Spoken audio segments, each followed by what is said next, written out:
Shabbos. Tonight is Yud Beis Tammuz, Chag HaGeula, the freeing of the previous Lubavitcher Rebbe, and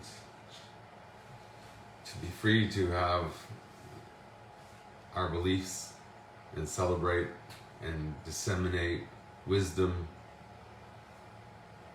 That's the free world. So, Chaim to that, and Le'ili Nishmas David Ben Rafal, Chaim Rochato Adinoi, Eleno Shaki Omi Al-Goy. There's a fast day coming up on Yud Zayin Tammuz, 17th, the Gematria for Teiv, the goodness of Tammuz. Remember, the fast days are meant to be days of healing, days of celebration. It's only in the time being that we've suffered and we continue to remember the suffering, so we fast a few times a year.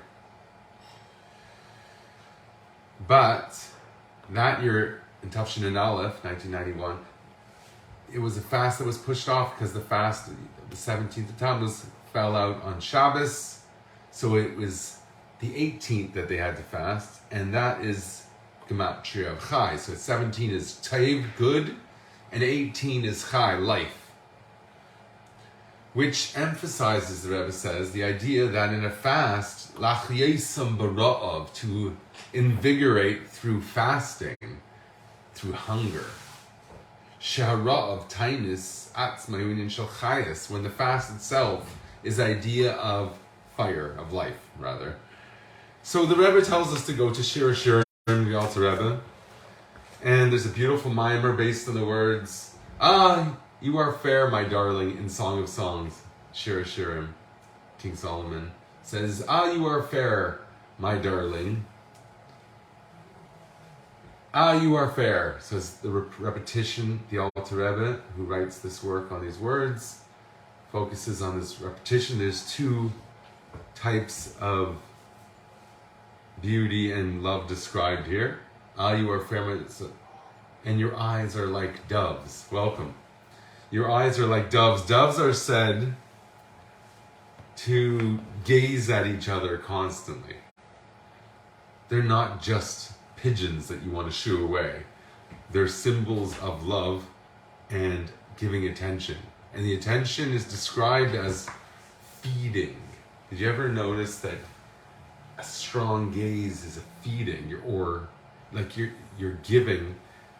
It is analogous also to the sacrifice of the altar, which was the feeding of the fire to Hashem. You're literally feeding a fire.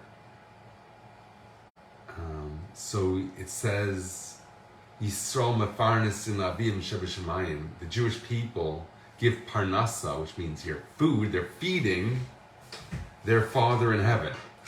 So the relationship between these two doves, the Jewish soul and the Creator, is one of an exchange of feeding. We feed Hashem here, sacrifices, which is the idea of fire and love and devotion and excitement towards Hashem, life, vitality. And then that elicits a awareness that's reflexive back on us, that's inspired.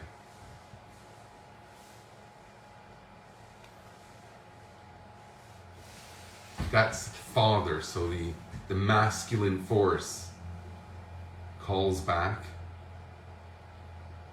That's when a person becomes more than a chariot to Hashem, it's but rather like a child, like a son, which says Barak Ra'adavua in Aramaic. The son is like an extension of, like the leg of the Father. Thank you.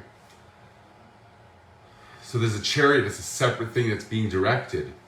Here it says it's like the child is like the leg, it's like an extension, like you just... And it's an expression of deep devotion that's called bittul, which is like filling up with divine will, so it's much more animated and less applied. There's no effort. It's all done through. So the prophets who experience that in the deepest way would be freaking out, literally, because their bodies were overwhelmed with an intense experience of mind and the emotion that generates to experience that. So they would be beyond. This is more like the very highest level of prophet, like Moshe Rabbeinu, was able to withstand it without it being agitated and gesticulate and seizure almost. He would just walk around normally like you're talking to your friend, it says. So the Rebbe is also, we believe, are like that. There's a Moshe Rabbeinu in every generation, someone who's totally connected. So it's more of a embodiment of divine energy, as opposed to a finite self-concept and trying to crack out of that. The tzaddik is a person who shines and doesn't have to strive to discern their own identity. They're very aware because they're not themselves anymore. They've achieved a higher awareness when they're just being shone through. Okay.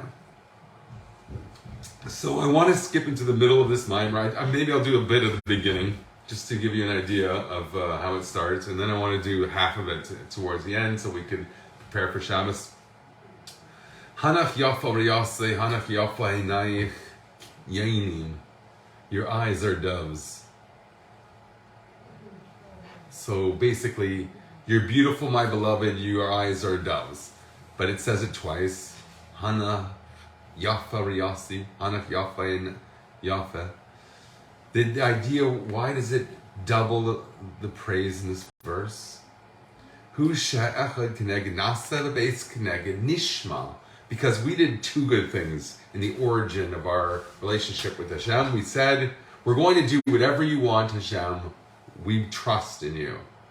And then nishma, we'll understand. So the nasa is this devotion, a statement of contractual engagement with whatever is to follow, and then we'll understand that. So the understanding is sort of more calling back. It's when we're infused with knowledge and chayim, and l'chayim, in life. Nishma, you become alive with understanding. When you understand what you're doing, it's much easier. It's not an effort. It's not just a submission. It's an admission, much more, because there's an awareness. So, the word riyasi, here translated as darling, has two meanings. So we're going to understand the true meaning of it.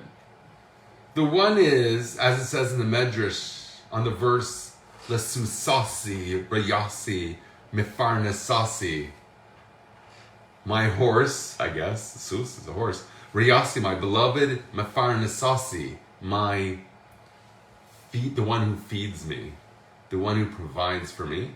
Hen sheyiru eisi b'shnei tmidim b'chol yom. That is expressed, you feed Hashem in the two sacrificial offerings in the day, corresponding to the main prayers of the day, which is the morning chakras and the afternoon.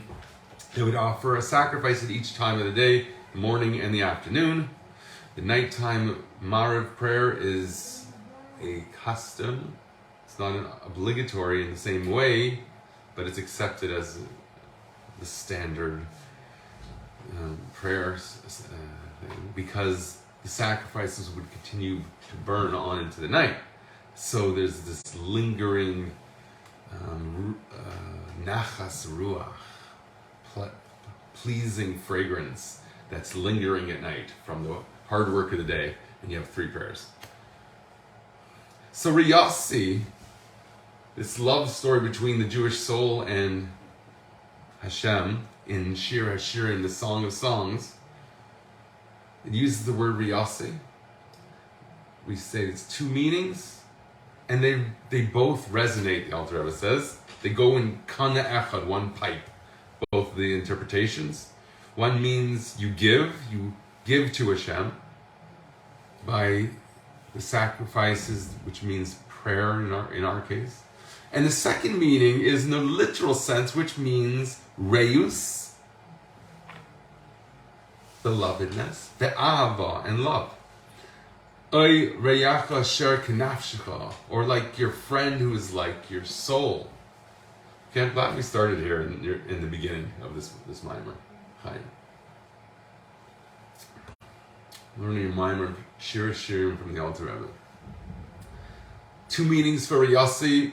Beloved is the one who feeds, and it's the one who loves. The one who recognizes the other is like myself, kenafshecha, like yourself. V'ksiv l'manachai b'rei, like as it says, for the sake of my brother and my beloved. V'ksiv zed deidi, and it says, this is my deidi, my beloved. V'zeh rei, and this is my best friend, my friend. So you have two words there, deidi and rei, showing that they have the same meaning of the beloved. So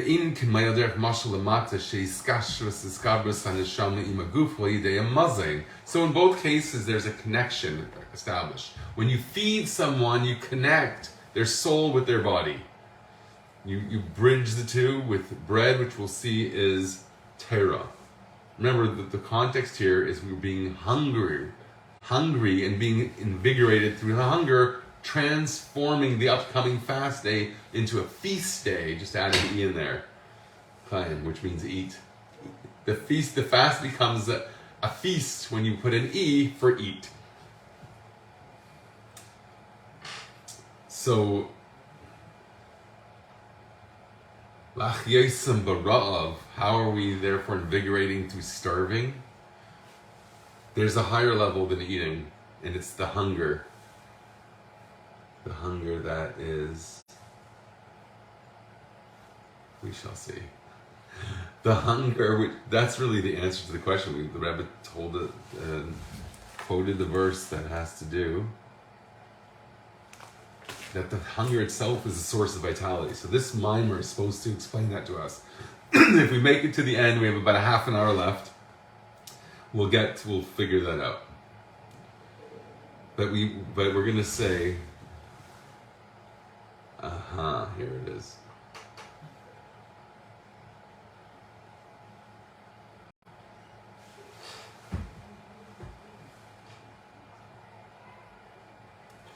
He likens it to Yom Kippur, when the holiest day of the year, we were fasting, and you're supposed to be higher than eating and drinking.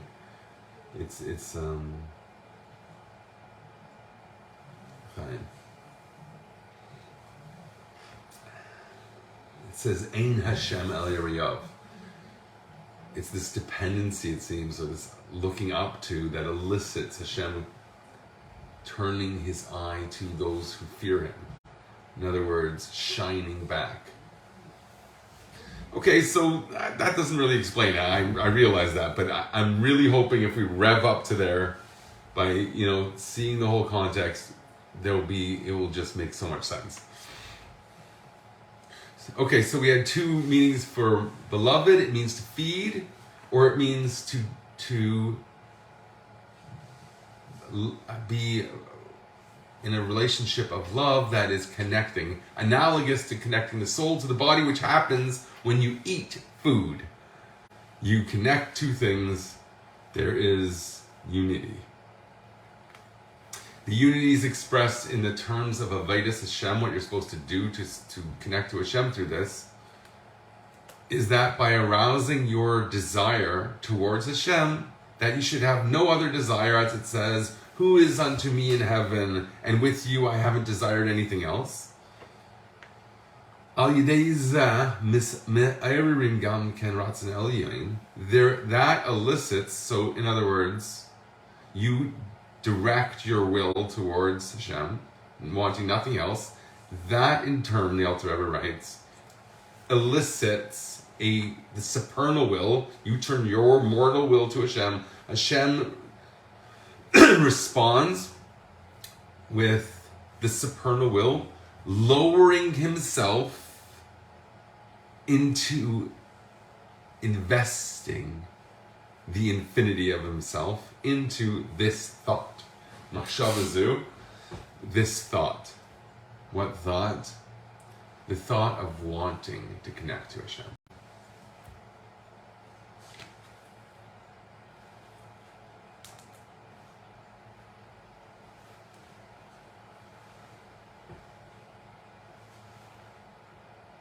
In other words, you brought the Gilui of infinity. If infinity maybe not experienced, but for sure achieved, and we're going to experience in full breadth when Mashiach totally wakes us up. Fine. But that is considered a descent of infinity into a very tiny matrix. Matrix is a bunch of numbers.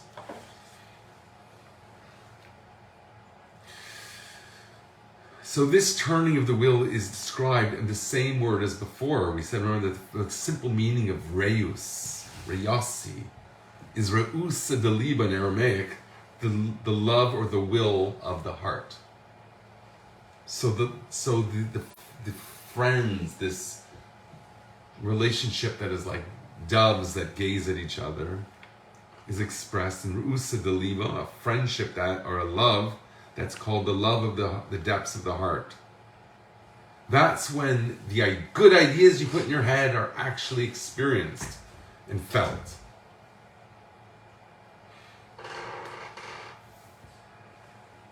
That feeling, it doesn't stop there at the heart. The emotions affect the entire body.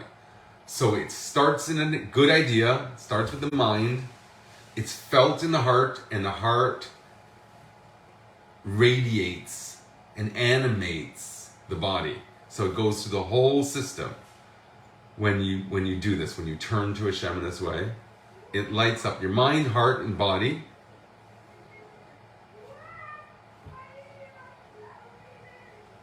And that is the feeding.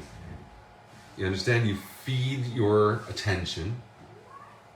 You direct your attention to feed Hashem. You're giving parnasa to Hashem by bringing him down and into simple the direction of your will towards the idea of infinity, or however you can understand Hashem, or directing yourself towards your creator Hashem.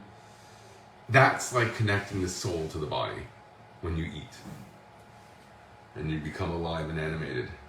So you see, that's all one image.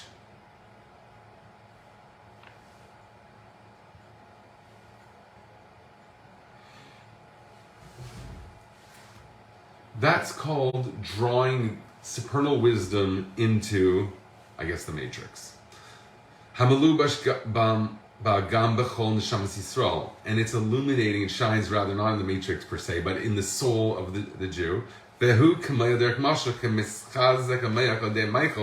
like, by way of analogy, that when you strengthen your brain by eating food, drawing into it life from the soul. No, life draws into the soul.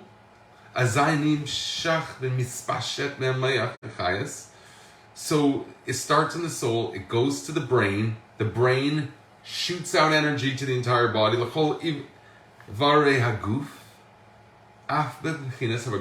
the lowest level, to the feet. That giving it the power to lift up your legs and stand up.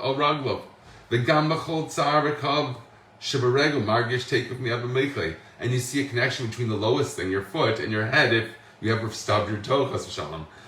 And it's immediate, it's felt in the mind. So too above, in a heaven, or in beyond.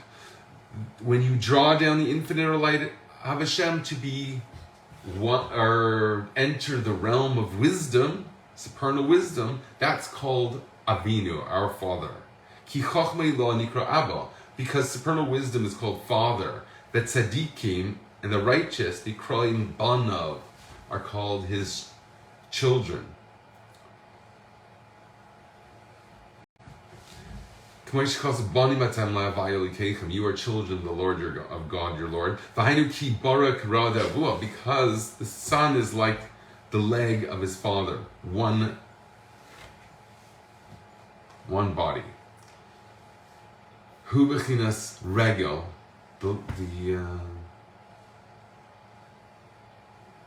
the aspect of being the lowest part of the body, the leg. Al pi b'haaretz hadam raglav, as it says in the verse in Tehillim, it says, the earth is my ottoman, essentially, the footstool. And when the infinite light of Hashem invests itself into thought, supernal thought, then it extends not just into the mind, so it goes, we said it in before, that it stops in the heart, or it's pumped by the heart to be felt by the body, but it goes all the way to the leg. So here we said that the foot is the extension of the Father. So the Son here, the soul, is drawing the supernal thought into it, which because it is the regel, is the leg, to direct it wherever one pleases. Like the leg is like just a vehicle to get where you're going, where your mind wants to take it. That only happens when the infinite light of Hashem invests itself first into supernal wisdom. Then Hashem is called our Father. That's why we add to the mix, He's our Father, our King, and our Beloved. Perish or our Shepherd. More specifically, it's the same word as Reyasi that we started with. So Hashem is called a Shepherd, Shemafarnes HaNeshamas, who grazes the souls with life. Shanim Shachum Meir Chachmasa Retzeni Yisborach, that it shines from Hashem's wisdom and His will, the neshamas into the souls. Shehen Bechinas Regel, who are the extension of the Father, is the leg. When Hashem opens His hand, it means Yadacha is interpreted as Yudacha, His Yuds, the smallest letter of the Hebrew Aleph base, which represents Chochmi, law, supernal wisdom. It's the smallest, most seminal letter, the dot. And to satisfy the will of all life, which means liyais miskar v'miachad, which means to draw into alignment haratzin shel HaKadosh Baruch Hu, the will of Hashem, im haratzin shel tzaddikim, in alignment with the will of the tzaddikim. That's worth saying, pouring another l'chaim. We'll have to wait. I didn't want to say drinking anything, because look at that. So you're drawing two things together. It's the two wills, the will of the infinite and the will of the embodiment of that in the matrix, which is tzaddik. Neo, I don't know how that fits in. The new one. Mashiach is the new one. There's two Mashiach, and Rambam writes. There's David and Melech, and then there's Melech and Mashiach. There's two Davids.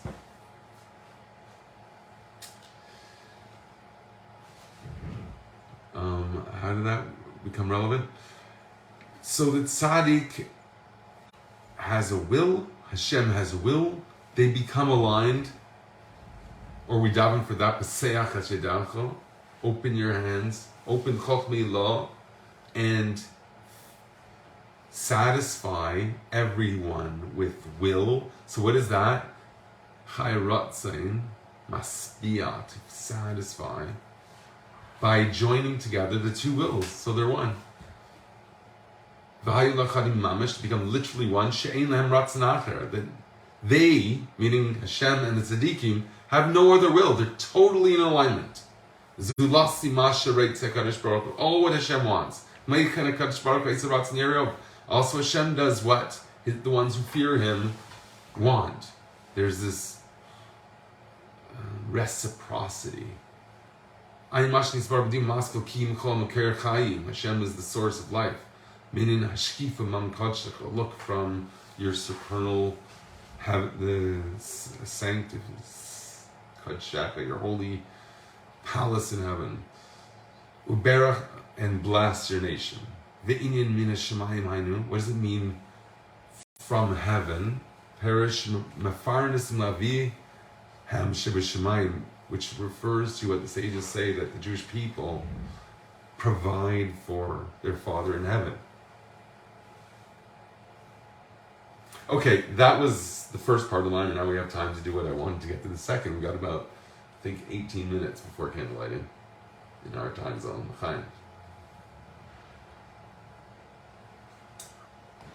So, the beginning part talks about like a color code. It's pretty cool, but it's strange to me because if you understand color theory, it's hard to make sense of it. So I think once the Alter Rebbe identifies the symbolism of the color, that's really what he's talking about. I don't think that this works with proper color theory, which I've studied a little bit of. Hine perish hanach yafa reyasi. So the meaning of with the verse that this started with, now we're in the third chapter, final of the three. It's a pretty short mimer, relatively speaking. So the meaning of this is just like in the physical world, the main expression of beauty and elegance is b'tziur ha'umara, in the form and an appearance, hakelo gimel gvanim. There's three colors. It's not RGB. It's supposed to be RGB, but there's no blue in the picture here. There's white. You know what? Blue is really... Forget that, it's too complicated. And not probably wrong. There's three colors, yachad, that integrate or weave. Shazhu ikar hanoi, and that's when you braid these three colors, that's when you have beauty v'tiferes. Hand derech klal gimel gvanim. Those are three colors: lavan, eden, v'yarak. White, red, and green. Okay, now two of those are complementary colors. They're opposites, red and green. And then there's white. White is like all colors together, right? And no, that's black. White is like the purity that lights up all the other colors in your like 70s light fixture. Shekasher hem nichlolim yachad, that when you integrate these three colors, az hatzir na'eh, then the form becomes beautiful, umahudar, and I don't know, elegant. Mashain can govern love, but that's not the case with white levade. When it's just white, it's kind of boring. Let's face it. Okay, the white shirt thing, it's not for everybody. Or govern eden levade, or just red. You look like a guy with horns. Ein by shleimus tiferes kolkach. It's not so brilliant and beautiful. Perish govern lavan. So what's the meaning of white? Sheba knesses yisrael hu midas ha'av. It sounds like a yashkatri of it. White, red, and green. Where would be the white? Like the... Okay, but so I'm just thinking culturally, where do we see those colors? Or like a flag that you would want to tear down? I mean, where do you see these in there's no real image where he said it's more symbolic. You'll see there's not much imagery here, even though we talk about three colors combining. He doesn't say like, look at your local barbershop or something like that. Maybe it occurs in nature. Oh, we're going to say white is silver. Red is probably gold. But no, because that doesn't work. Here we're going to see this. Oh no, it could work. Anyways, the symbolism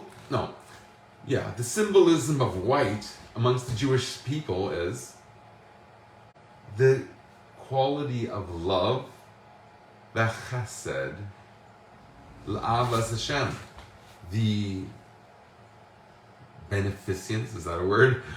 To love Hashem, l'davka, to cleave to Him, and we described before what that looks like, re'usa de liba, the expression of the deepest, most part of the heart. She'avu b'chinas kesef, that's called silver. You know, if you're silver, you're in a state of love. Gold represents fear. The word kesef itself, silver, is nichsef nichsafta leveis avicha. You desired and yearned for the house of your father. Chukas-Balak loven. Do your kids desire and yearn for the house of their father? Wow, that would be nice. Well, here in this cottage where I am tonight, Baruch Hashem, God bless my parents for hosting us here. Chaim.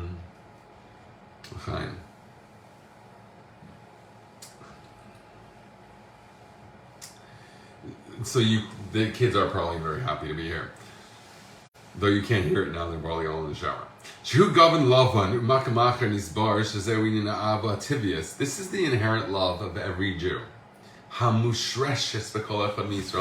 It's rooted into every person amongst the Jewish people. That's why it's likened to white. Because it's an essential color, it's just light. It's not combined of anything. That expresses the idea of what this love is, which is the essence of the soul, which is beyond anything that you could possibly understand. So it's not about, I understand like 55 books about Hashem. It's not about that, because that's only what you comprehend, which is always missing the real infinity of it all. That's just the inherent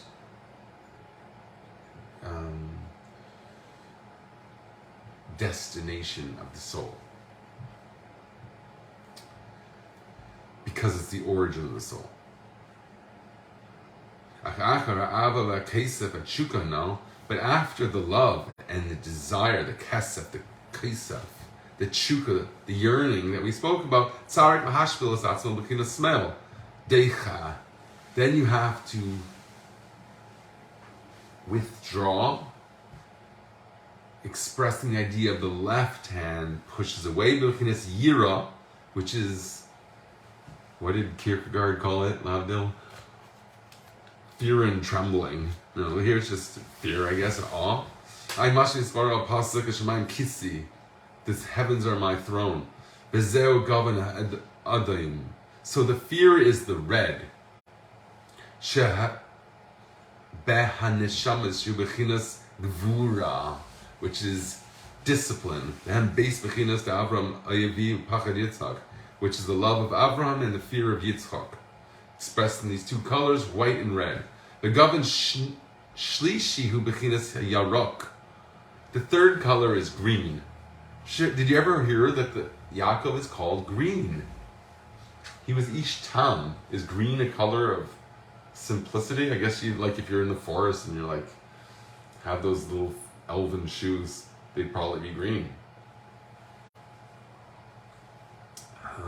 But he wasn't an Isha Sada, that was his brother. So I nixed the forest thing. Rabbi Vichnin Alav Shalom, a Rosh Yeshiva in Morristown, would not want us to hang out in the beautiful meadows of Morristown.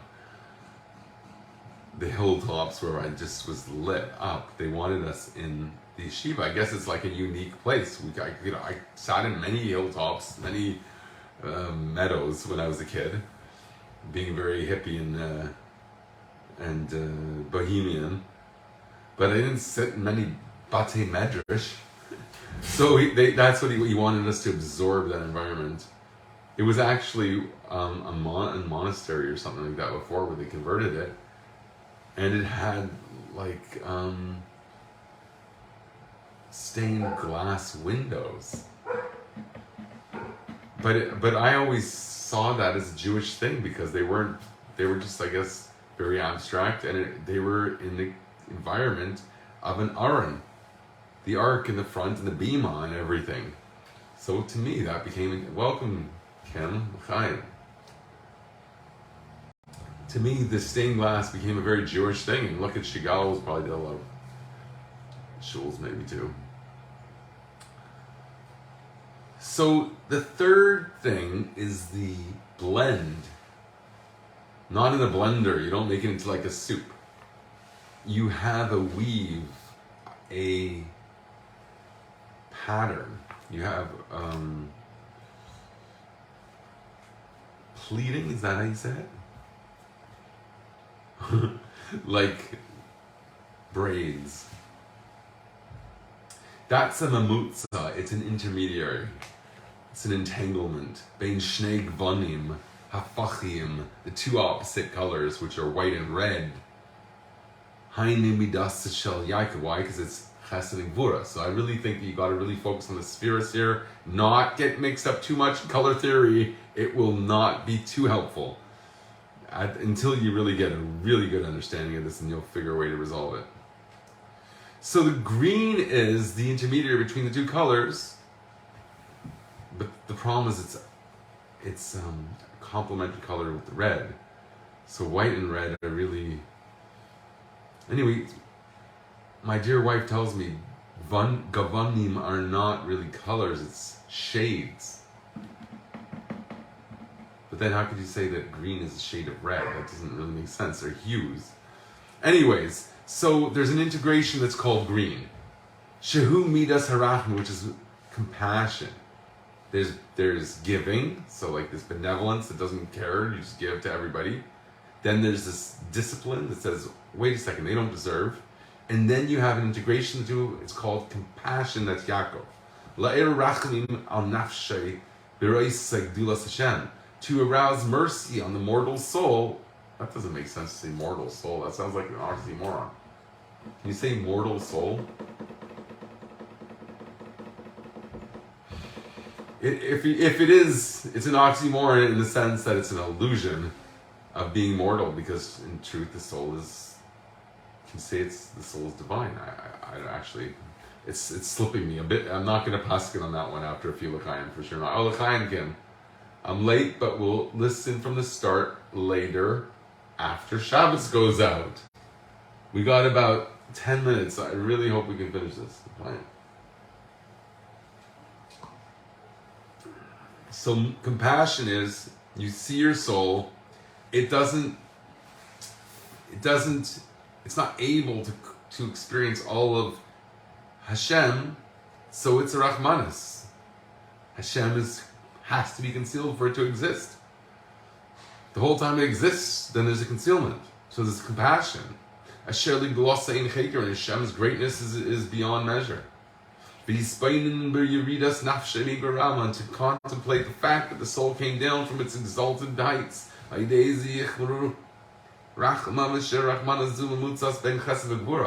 that arouses mercy, which is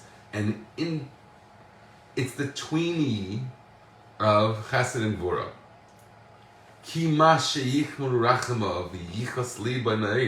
Because when one's compassion is aroused in the heart, that's zeu kein mechinas gvura.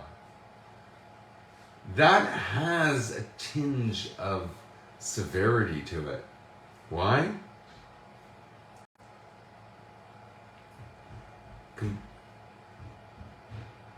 Because it's an awareness of the truth, the justice.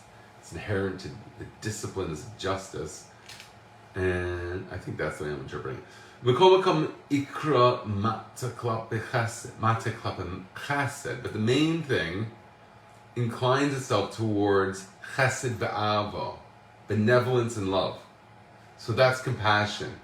It has an awareness of the truth. You know, that it's justice, I agree, but we're going to have a little compassion and give the guy a chance. horses to some degree. So it's an inclination towards love. And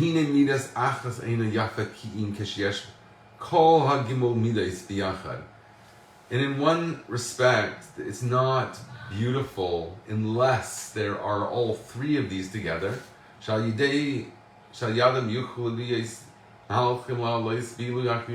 Because when you have integration, you have elevation. If everyone's fighting all the different three opinions, you can't fly, you can't soar. But once you all get along, you flap brilliantly together.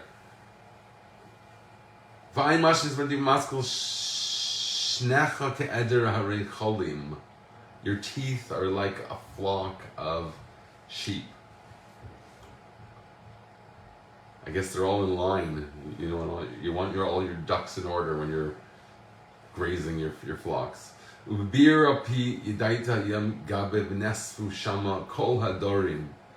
the explanation is on the verse, and you shall know today, regarding gathering there all the flocks. That sounds kind of beautiful.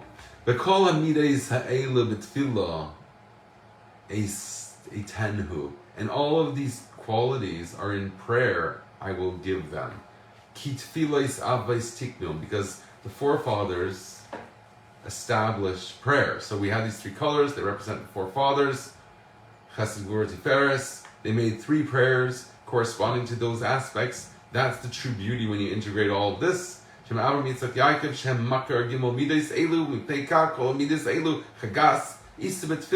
why the tefillas correspond to all three of these qualities, which our forefathers established.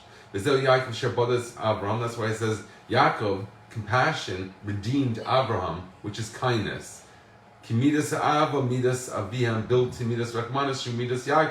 Because benevolence, love without compassion, is not considered very elegant.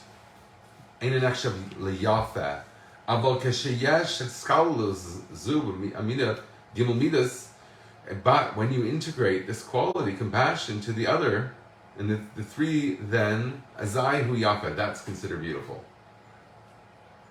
And then you can soar.